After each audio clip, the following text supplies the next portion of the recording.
ነው? ብርስ ማን ነው የሚሰጣት የሚለውን እሱንም እንትን ለማለት ለእሷ ሰው ተቀጥሮ ነበር እንግዲህ የልዑል ሰዎች ማለት ነው። ዛሬ እንግዲህ ሲያጋልጣቸው አሸናፊ የተባለው ግለሰብ እንግዲህ ልብሱን ሁሉ ነገሩ ተቀይር አድርጎ ሰው እንደማያውቀው አስመስሎ እንግዲህ እሷ ቤት ሲገባ ሲወጣ እንግዲህ እጅ ከፍንጅ እንትን ያለበት ቀን ነው። የእውነት እኔ በጣም ደስ ብሎኛል። ምክንያቱም ልዑል እውነቱን ማወቅ ስላለበት፣ አንደኛ ነገር ልዑል ለዚህ ልጅ ጠፋ ብሎ እየተጨነቀ ምን ውስጥ ከተውት ይሆን ማን አግቶት ይሆን ምን እያለ ግን ይሄ ሰው ግን ከጀርባ ሆኖ ግን ሚስቱ ዋነኛዋ ሌባ ሚስቱን ብትሆንም ይሄ ሰውም ራሱ ከዚች ከራሔል እናት ቤት ምን ሊሰራ ሄደ? ምን ሊሰራ ገባ? የኔ ጥያቄ ለልዑል እና ለአቤል ሴራ የምታሴር ሴትዮ ቤት አሸናፊ እንዴት ሊሄድ ቻለ? ከእሷ ጋርስ ምንድን ነው የሚያገናኘው? እንግዲህ ከነ ልዑል ጋር ከሰራ በደንብ የነሱን ጥላትና የነሱን ወዳጅ በደንብ ያውቃል። አሸናፊ ማለት በጣም ይሄ የቆየ ዝም ብሎ በትንሽ ቀን ምናምን እንትን አብሮ አይደለም የሰራው። በጣም ረጅም ጊዜ አብሮ የሰራ ልጅ ነው። ስለ ልዑል በደንብ የሚያውቅ ሰው ነው። እኔ በጣም ያናደደኝ ነገር ሰሞኑን እያየ ይቺ ሴትዮ ከመጣች አንስቶ እነ ልዑል እና አቤል መግቢያ መውጫ ሳጥታ እያሳቀቀቻቸው በሚሄዱበት ሁሉ ሰው እየቀጠረች እነሱን የሚከታተል ሰው ከአበበና ከሊያ ጋር በመተባበር እየሰራች ካለች ሴትዮ ጋር እንዴት ነው ለእንደዚህ አይነት ሰው የምታዝኑት? ሚስቱ ብትሆን ፊት ካላሳያት እሷ እንዴት እንትን ትላለች? የሆነ ከሱ ያየችው ፊት ቢሰጣት ነው እንጂ ብር ያንን ያክል ብር በአካውንቷ እስኪገባ ድረስ አውቆ ሊጠፋም የቻለው ማንኛው እንትኑም እንግዲህ ብር ከገባላት በኋላ ነው ይሄ ሰው እየጠፋ አይደለም።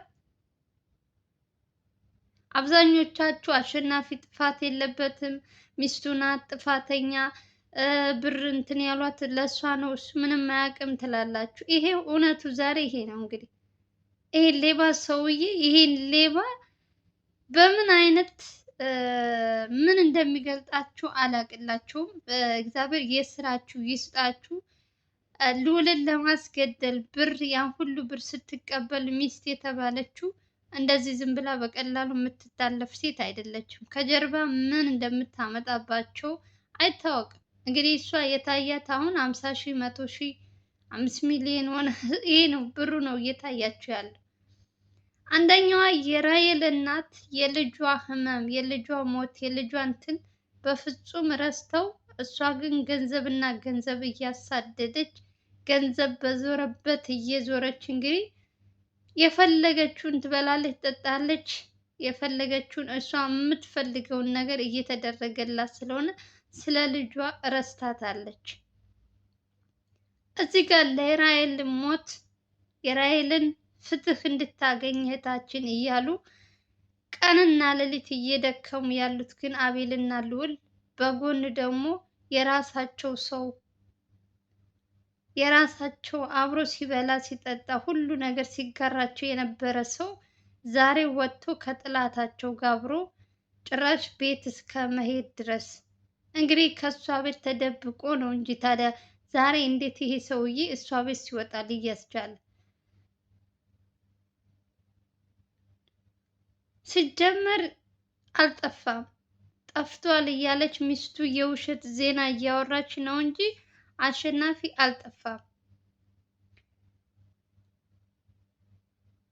በደንብ ዝም ብላችሁ እዩልኝ። ነገ ዛሬ ይላል። በየጊዜው አዳዲስ አጀንዳ እያመጡ ሰዎችን የሰዎችን ድክመት የሰዎችን እንትን እየፈለጉ እያሳደዱ እኔ ምን አይነት ከማን ጋር አብራችሁ ማንን አምናችሁ እንደምትሰሩ አላውቅም። ልዑል በጣም የዋህ ነው። ልዑል ሰው አማኝ ነው። እንደምታዩት ነው እንግዲህ ከእሱ ጋር አብሮ ከቀረበው ሁሉ ነገር ሚስጥር የሚባል ነገር የለም። እንግዲህ አብሮ ከካሜራ ጀርባ ያሉት ሁሉ ተወያይተው ብዙ አብዛኛው መረጃ የሚያመጡት እነሱ ናቸው አይደለም? ከክፍለ ሀገር እስከ እንትን ድረስ ሂደው መረጃ የሚያመጡለት እነሱ ናቸው። እሱም አምኖ እነሱ ባሉት እዚህ ቦታ እንትን አለ ከተባለ ቀጥ ብሎ ነው የሚሄደው። ይሄ ልጅ ደህና ሲሰራ እስካሁን ድረስ ለልዑል በጣም ብዙ ነገር አድርጎለታል፣ እያያችሁ ነው። ዛሬ ግን በትንሽዬ ገንዘብ በሚስቱ መገፍ ሚስቱ ትግፋውም ሚስቱ ምንም ታድርገው አላቅለትም። ብቻ ዛሬ ያናደደኝ ነገር ይሄ ሰው እነ ልዑልን እንደሸጣቸው ነው የማስበው። ተገዶ አይደለም፣ ታግቶ አይደለም፣ በፍቃዱ ነው የሊያ የራሔል እናት ቤት ያለው። ከነ ሊያ ጋር እና አበበ ጋር እንደሚገናኝም በምን እናውቃለን? መገናኘቱ አይቀርም። ከራሔል እናት ጋር ከተገናኘ ከነ አበበ ጋርም አብሮ እንደሚሰራ ነው የሚያሳየው። ምን አይነት ሴራ እያሴሩ እንደሆነ ለልዑል አስቡ። ሰሞኑን ደግሞ በልዑል ተነስተዋል።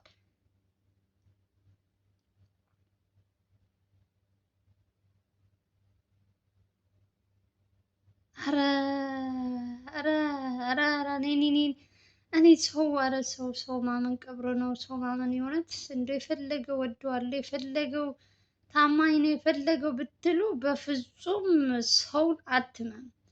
አይደለም ሰው ማመን ይቅርና ጥላሽን ራሱ ማመን የለብሽም። ጥላሽም እኮ ብርሃን ስታይ ነው የራስሽን ጥላ የምታይ። ጨለማ ከሆነ ጥላሽንም ማየት አትችይም። በፍጹም ማንን እንደምታምኑ አላውቅም። ፈጣሪ ብቻ ይጠብቃችሁ ወንድሞቻችን፣ ፈጣሪ ይጠብቃችሁ ከእንደዚህ አይነት የቀን ጅብ የቀን አውሬ ይጠብቃችሁ። በእያንዳንዱ ሰከንድ በእያንዳንዱ እንትን ገንዘብ ከሚያሳድዱ ሰዎች ፈጣሪ ይጠብቃችሁ። እንደውም ልዑል ፈጣሪ ስለሚወደው በጊዜ ደርሶባታል።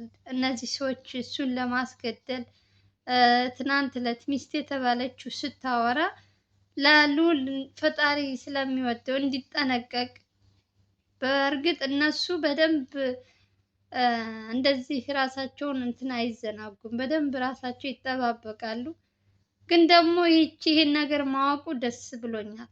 በተለይ በአሸናፊ በኩል እንደዚህ አይነት ነገር ይፈጠራል ይሄ እንትን ይላል ብሎ ማንም ሰው አላሰበም። ብቻ ፈጣሪ ይጠብቃችሁ። ከባድ ነው በጣም። ከማን ጋር አብራችሁ እንደምትኖሩ አላውቅም። የእውነት ልቦና አይስጣችሁ። ወይ በስንቱ ሰው ይቃጠላል የእውነት።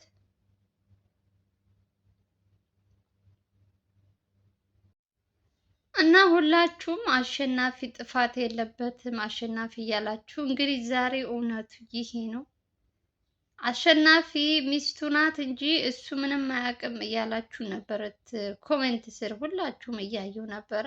ሰው ካላየ ስለማያምን እሱ ራሱ ብር ገዝቶታል፣ በብር ተታሏል፣ ልዑልን ሽጦታል። በቃ እና ታዲያ ምን ሊያደርግ ከራሔል እናት ቤት ይህ ሰውዬ ምን ሊያደርግ ይሄዳል?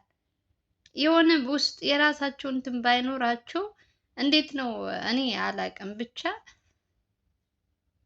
ለልዑል ወጥመድ ለማዘጋጀት አብሮ ከነሱ ጋር እየተባበረ እንደሆነ ነው እኔ የሚሰማኝ። እዛ ቤት ውስጥ ድረስ ከሄደ ይሄ ሰውዬ ከነ ሊያ ከነ አበበ ጋር እንደሚሰራ 100% ነው ነግራችሁ። የራሔል እናት ጋር ተገናኘ ማለት እነሱንም በዛው ስለሚያገኛቸው ማለት ነው። ብዙዎቻችሁ ምስኪን ነው እሱ ምንም አያውቅም፣ እሱ ለልዑል ነው የሚከራከረው፣ ሚስቱ ናት ሳያውቅ እሱ ብር የተቀበለችው እያላችሁ እሱን ለሱ እየተከላከላችሁለት ነበር። ግን ዛሬ እውነቱ ይሄ ነው። ይሄ ሁሉ ነገር ወጥመድ ለማዘጋጀት ልዑልን ለማሳገት ይሁን እኔ አላውቅም። ቃሉን ራሱ ስጠራው ያመኛል፣ ያናድደኛል። በቃ መግደል የሚለው ነገር ካፌ እንዲወጣ አልፈልግም። ምክንያቱም ልዑል የሰይጣን ጆሮ ይደፈን፣ ምንም ነገር እንዲደርስበት ማናቸውም ምንም አይነት ነገር እንትን እንዲላቸው አልፈልግም። እነዚህ ሰዎች የስራቸው ማግኘት አለባቸው፣ መቀጣት አለባቸው። አንደኛ ነገር የራሔል እናት ከመጣች ጀምሮ ነገር ሁሉ ብልሽሽት ብሏል። ከየት እንደምታመጣቸው አዳዲስ ሰዎች አላውቅም። እነዚያኞቹ ብር ለራሔል እናት ያስገባሉ። እሷ ደግሞ እንግዲህ የመንደር የመንገድ ዳር እንትን እያመጣች እንግዲህ ለልዑል እነዚህ ሰዎች ገንዘብ ከተከፈላቸው አድርጉ ከተባሉ ምንም የሚራሩ ሰዎች አይደሉም። እስካሁን ድረስ እየመጡ እስካሁን ድረስ የምናያቸው ልዑልም በአቤልም የምናያቸው ሰዎች ለምንም የሚራሩ ሰዎች አይደሉም። በቃ ኑሮ የመረራቸው ሰዎች ናቸው።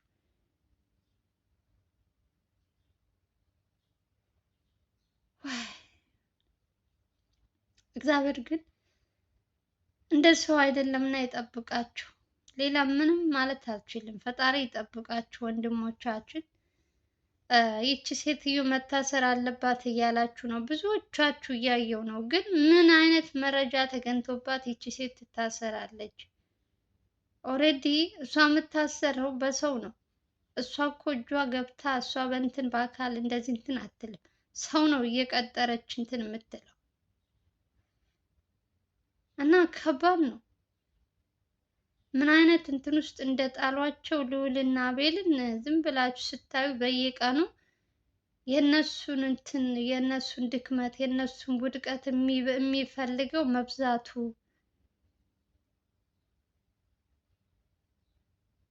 አሁን ኤፍሬም እንደዚህ ያደርጋል ቢባል ማንም እንትን አይልም።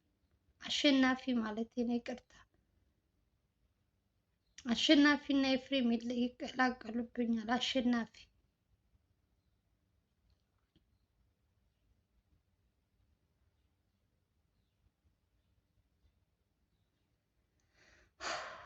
እኔ እስካሁን ድረስ ስንት ሌባ ስንት ወንጀለኛ አይቻለው። የዛሬው ደግሞ አይን የበላ አይን ያወጣ አስመሳይ። በጣም ከሚያናድደኝ ነገር አንዱ እያስመሰሉ ሰዎችን የሚሸጡ ሰዎች በማስመሰል እያስመሰሉ እየሳቁ እየደለሉ እናንተን ሳይመስልባቸው አጠገባችሁ ሁነው እየሳቁ እናንተን ለእንትን የሚዳርጓችሁ ሰዎች እንደነዚህ አይነት ሰዎች በፍጹም አይመስልባቸውም። በቃ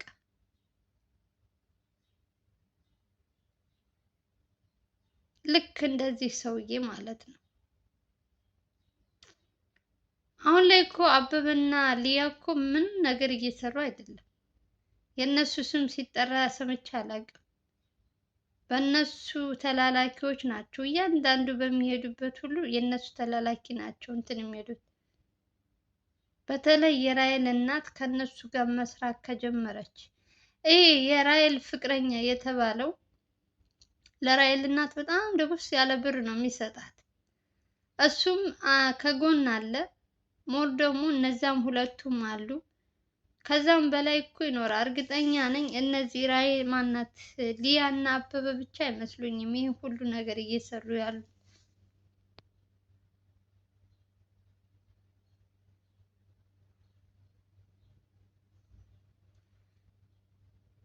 ያንንም መገኘቱ አይቀርም። ሲጀመር ያም ሆነ ያም ሁለቱም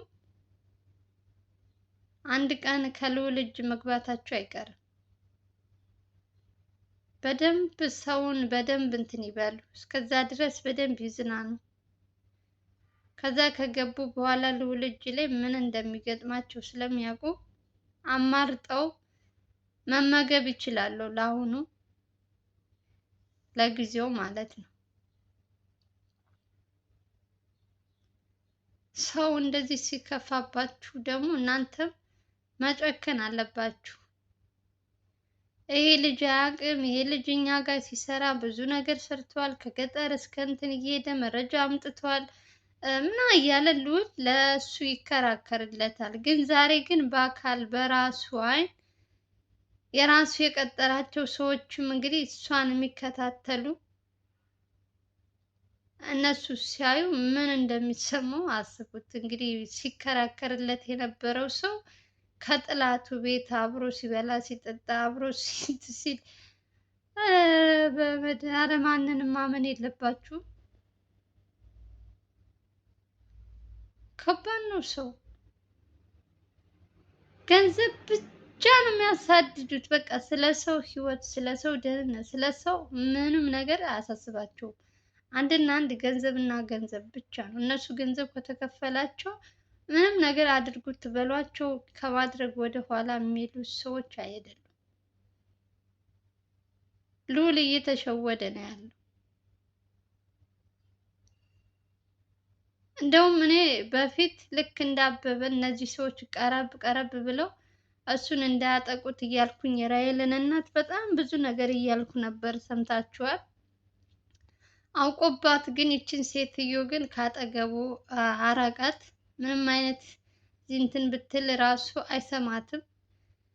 እሷም ደግሞ ያኛው ፍቅረኛ የራሔል ፍቅረኛ የተባለውም እሱም ገሏት ሊሆን ይችላል።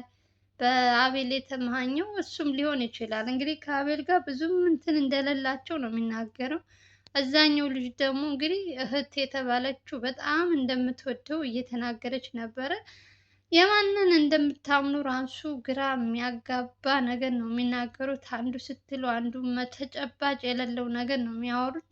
እናትም ሆነች እህት የተባለችው ምንም ፍሬ የሌለው ወሬ አያወሯችሁ። መቀበጣጠን ነው ስራቸው ሲመጡ።